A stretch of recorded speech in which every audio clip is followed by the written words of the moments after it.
Kullanarım masinaların. Bu video sürücüler için.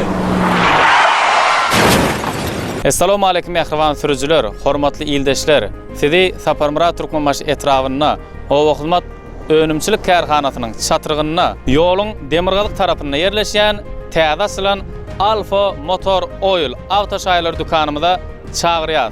Sizi täze dukanymyzyň içi bilen tanyş edýän. Göreliň onda.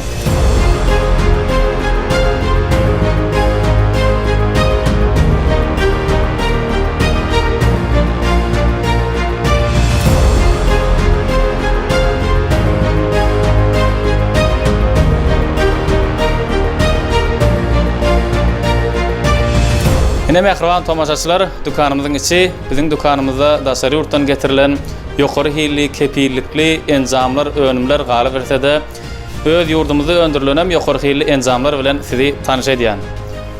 Ine durly görünüşdäki motor ýaglary,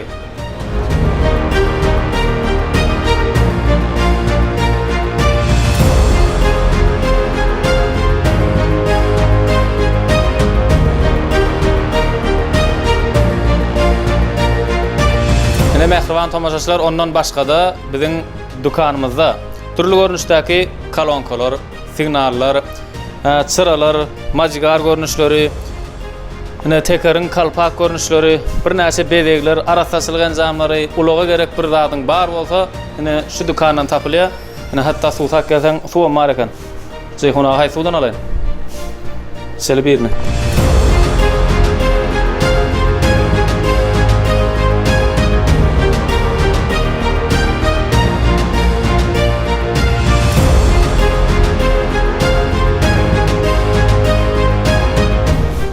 Esasda da aýtmandyr.